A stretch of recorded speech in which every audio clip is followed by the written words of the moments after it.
Discover over 100 episodes of Bartholomew Town on Spotify or wherever you get your podcasts. This is the Bartholomew Town Podcast. You know, and it's kind of a job where you have a finished product just about every day, which means you feel some sense of satisfaction that you got something done, but also you can go back and be like, I wish I had done that better. And of course, that right there, the unmistakable voice of the one and only Brian Crandall of NBC10, a household name here in Southern New England and an outstanding television news reporter. Bill Bartholomew here with you for another edition of the Bartholomew Town Podcast. Hey, so glad to have you on board. My email address, if you want to reach out, it's bill@ripodcast.com. You can always tweet at me at Bill Bartholomew. So this was a really fun episode, sitting down with someone who I've been watching on television since I was, I think, like in middle school, right? Yeah, middle school. A staple of the market and someone who's got really now the South Coast Massachusetts market, not cornered because there's other people covering it, but boy, he's one of the leading journalistic voices, we'll say, in terms of that aspect of the Southern New England market. I mean, just look at his coverage of Hazelgate. Remember former Fall River Mayor Hazel Correa, Brian Crandall, some of those outstanding interviews. He put in the work, put in the time, and delivered us some great stuff on and off camera. So, Brian Crandall, stick around, a fascinating conversation with one of Rhode Island's leading television news reporters.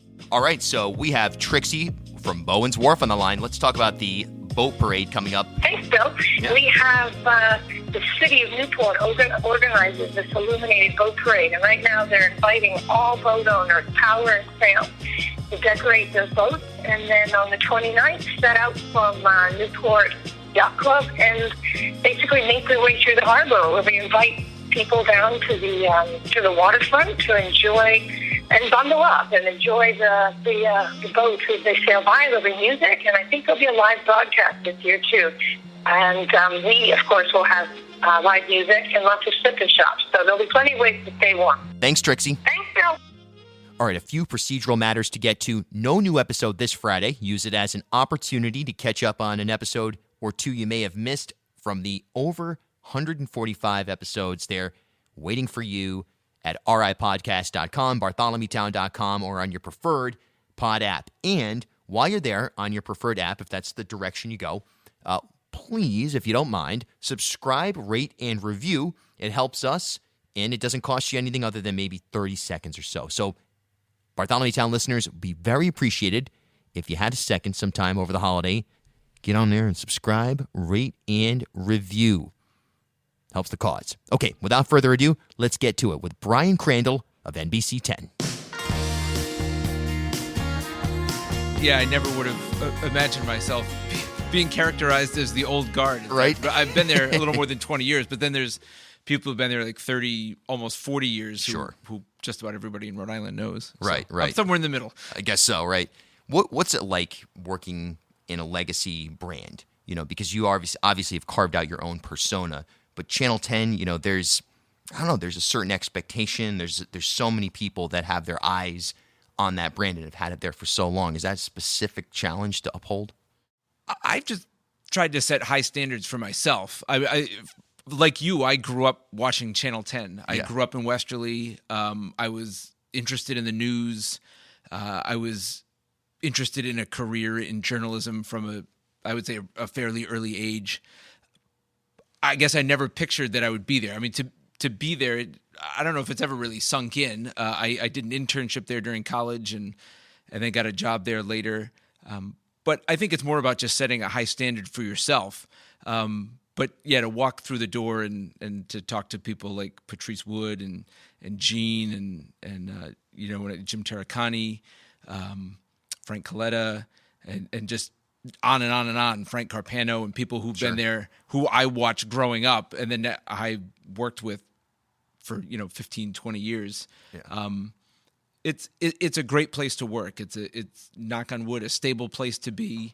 And again, the standards are high, but I think more of it is what you put on yourself, that you want to represent yourself well, you want to represent the station, you want to give the viewers the best product that you can. And I don't think anybody's really had to say that or tell anybody that. It's just kind of part of the atmosphere. And I'm sure that's not just at Channel 10, but I wouldn't say it's a pressure, but it's what you put on yourself. And I think that's probably true of just about any job or any place in this business, that it's what you put into it that you get out of it. Yeah, and at the end of the day, you're a performer, so you have to get ready for that moment when you're obviously doing the story, and then also whether you're live for 60 seconds, whatever it is, you constantly have to keep yourself engaged and sort of outdo your last broadcast, to keep yourself moving forward in a way. So that's a challenge after almost 20 years, I bet. Well, the thing is, it's a different challenge every day. In a lot of ways, it's the same kind of process,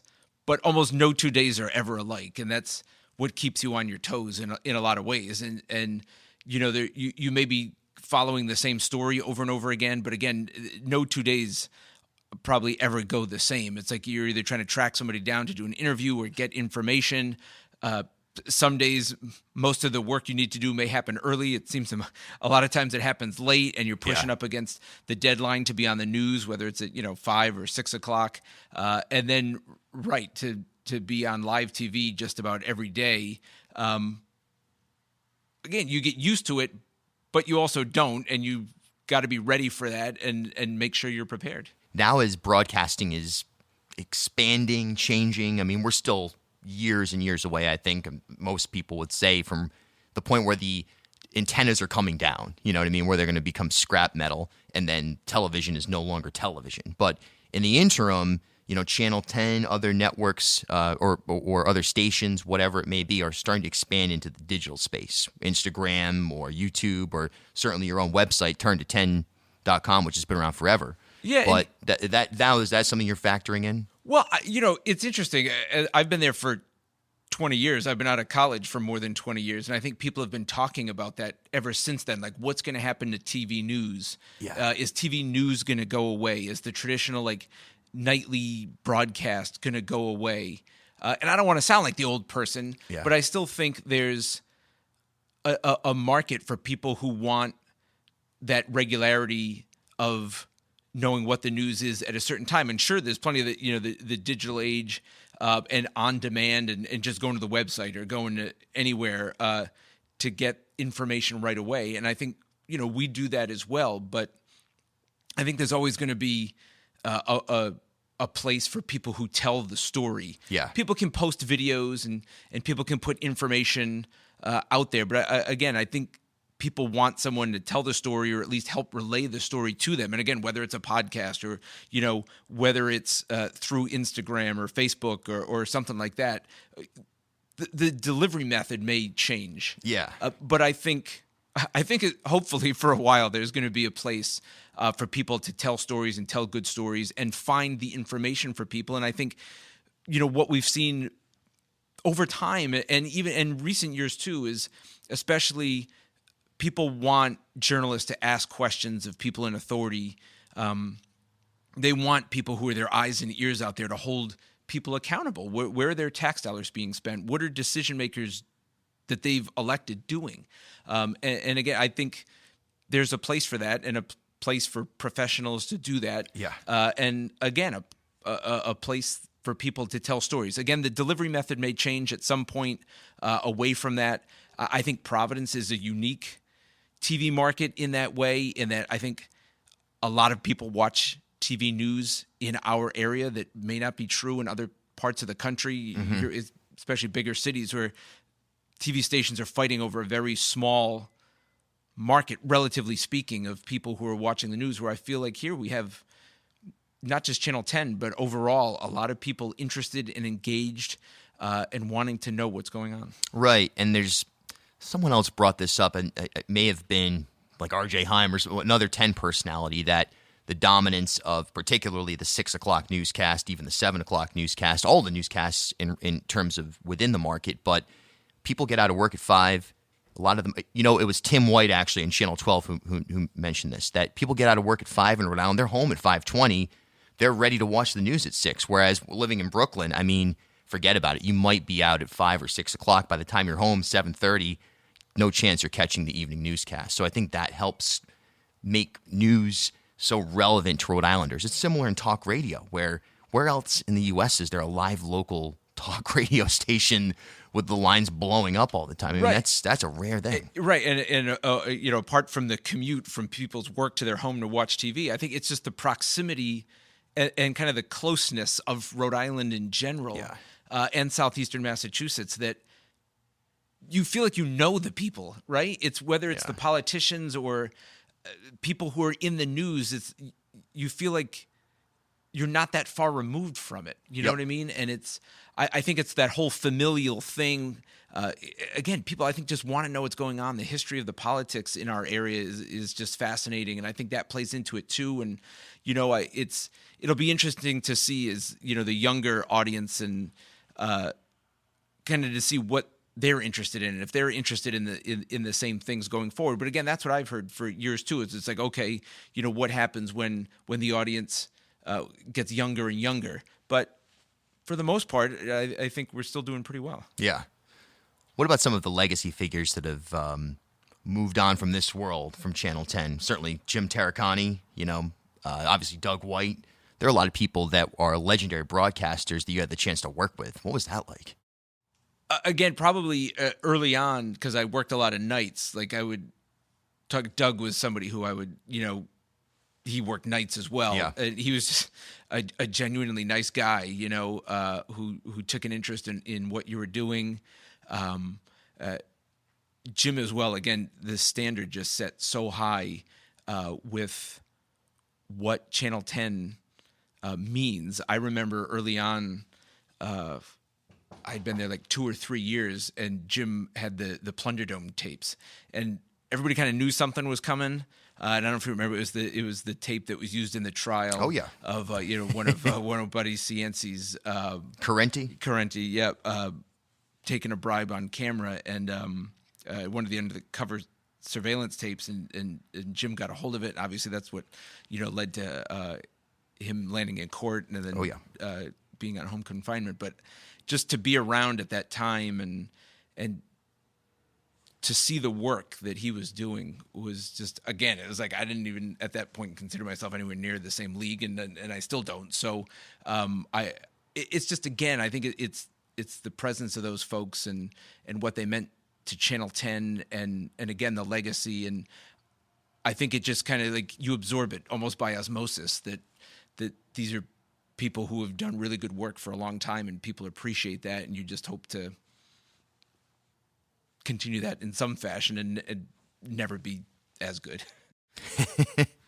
Well, that's tough. That's a tough way to look at it. I mean, I feel like you've carved out your own brand, though. I mean, it's pretty spectacular. You see, I never really look at it. I've just look at it. I just go to work every day, and Yeah. I try to give a good product and tell a good story and ask questions that I think people at home would want to know when somebody in authority or somebody that we're doing a story on says something, what your reaction would be. It's, I try to think of it that way. And again, I just try to go to work every day and do my best and try to look under every nook and cranny I can in the time that I have to try to put together the best story. Again, and I try to do it through the eyes of a viewer.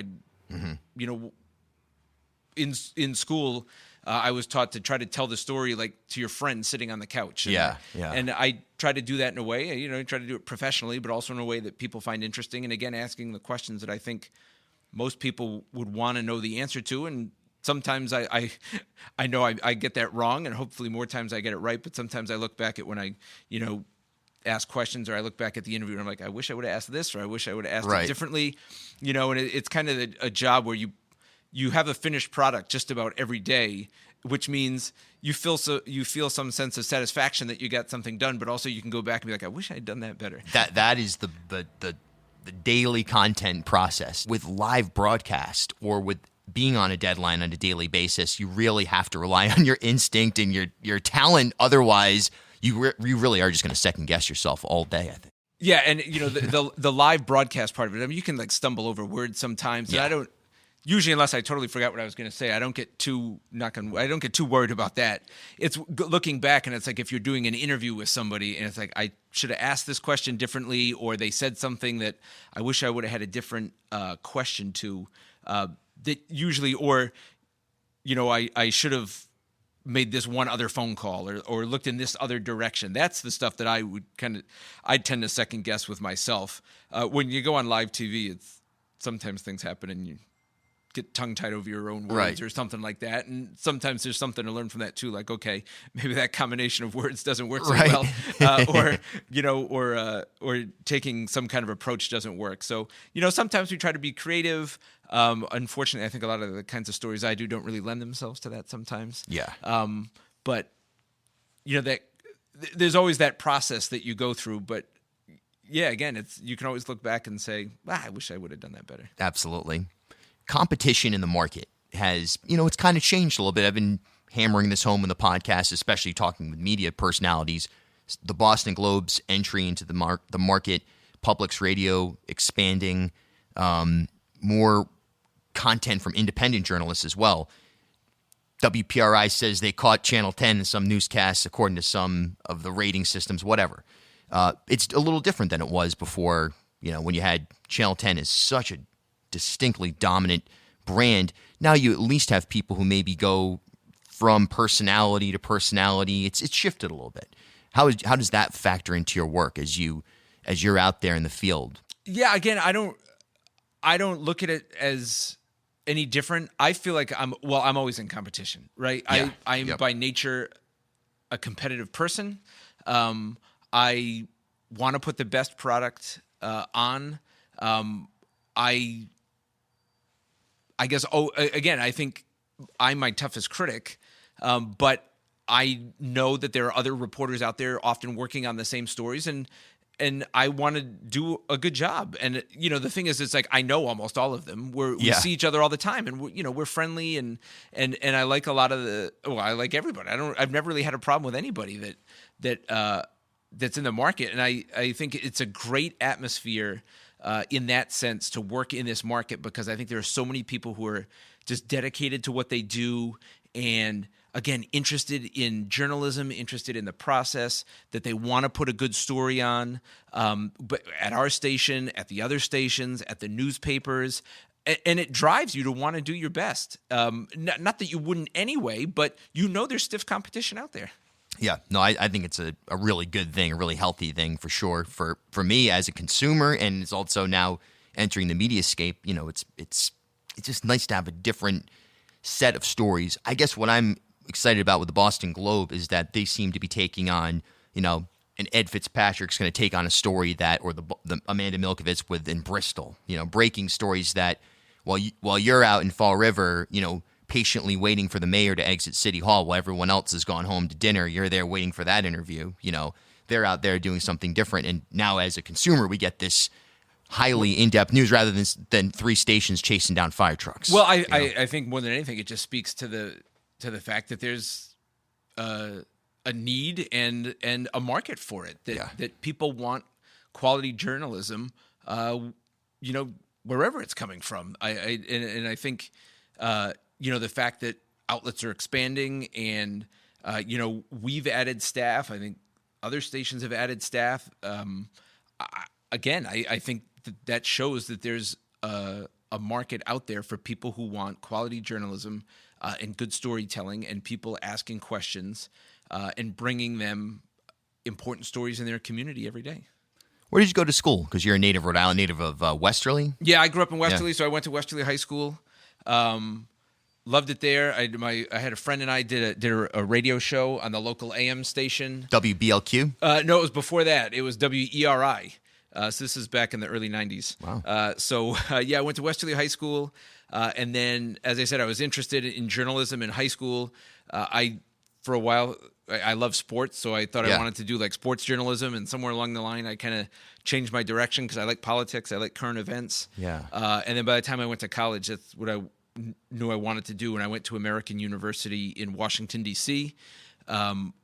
Washington, D.C. is a great place to go to college. It was either there or Syracuse, which is a big broadcast school. And then for years I thought I was going to go there, and I wanted to go there. And I did get in there, and I went up there a couple times. And at the last minute, I changed my mind and just thought I wanted to go to school in Washington, D.C. And American University was great.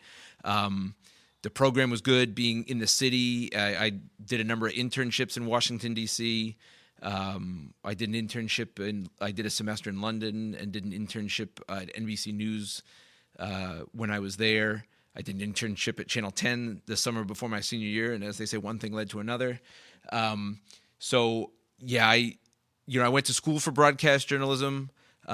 It taught me a lot. Internships taught me a lot, and then actually doing the job teaches you a lot. I mean, in a lot of ways, there's only so much you can teach, and then sometimes you just got to get out there and kind of learn from experience. They never really teach you how to like knock on someone's door after a tragedy, or go chase down a politician who's accused of doing something wrong. Yep. They teach you a lot about how to write and how to edit and and in a lot of ways about how to ask questions and stuff like that. But until you're actually out there questioning somebody or having to do a story on awful events, that's in of itself is how you learn, and certain things you keep learning years and years later. Yeah. What are some of the biggest stories you've covered that, or I know not even necessarily biggest, but the ones that have really impacted you the most? Well, I think for certain, the station nightclub fire, that was earlier on in my career. I was actually away the night that it happened, or I was working nights at the time. Then I came back from being away a few days later, and I just talked to families who lost loved ones over the course of several years. I covered the court cases that stemmed from that. I was assigned to cover that, and so that lasted a few years. So that was, I think, just a tragedy that affected just about everybody in our area, and so that's one of the stories that will stick with me, and the families who I met who lost loved ones. Do you think that story's been lost on Rhode Island in the almost 20 years since, and do you feel like we need to do more to honor the specifics of that night? I don't know if it's been lost. I think there are certain events that have brought it back. With them completing the memorial, actually not that long ago, and I was there covering that, and I was just taking a walk through it. It just kind of really hit home. Back to 2003.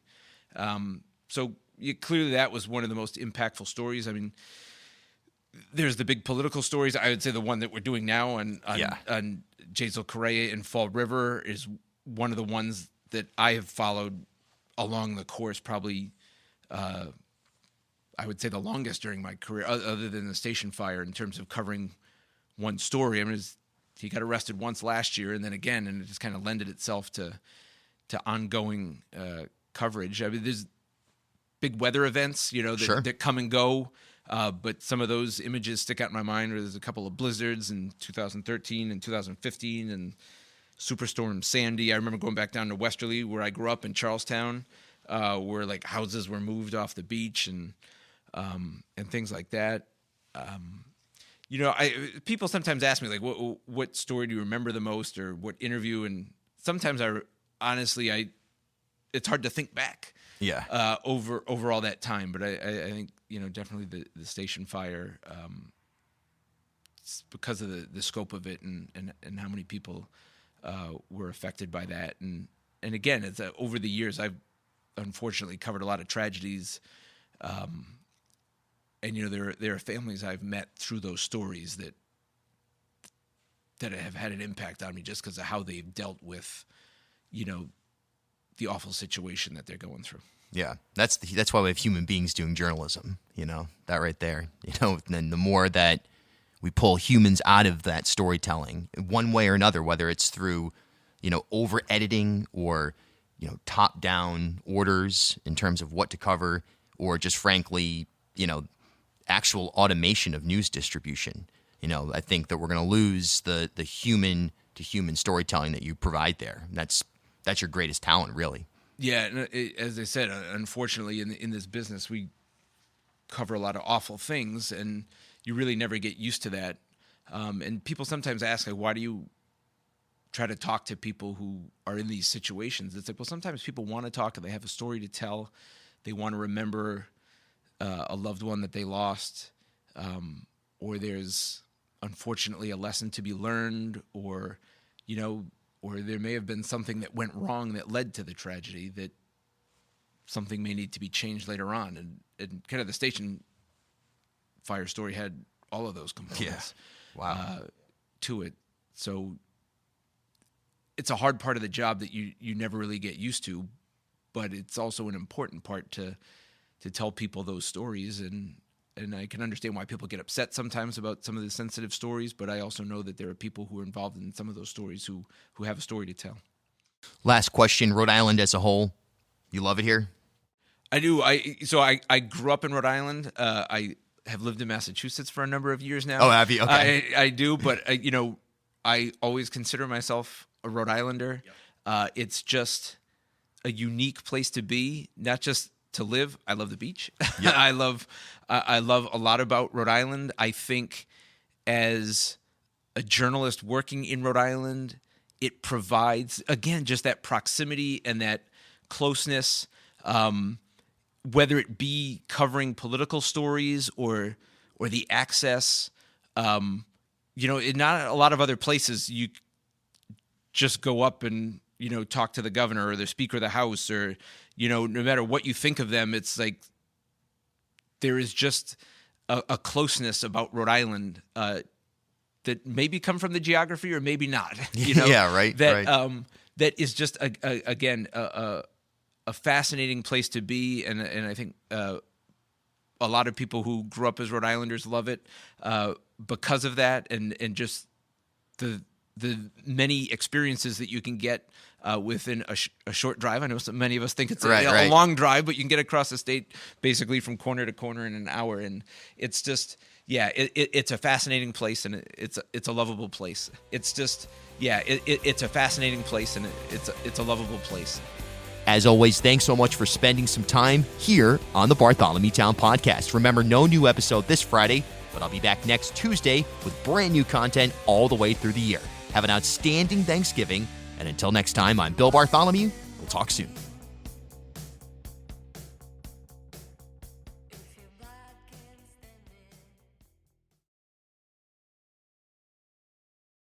At HealthSource RI for Employers, we provide access to health insurance to more than 1,100 local businesses and nonprofits, and 96% of them renew through us every year.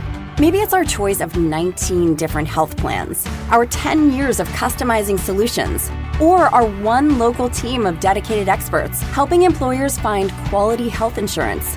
See how our numbers stack up for you. Learn more at healthsourceri.com/employers.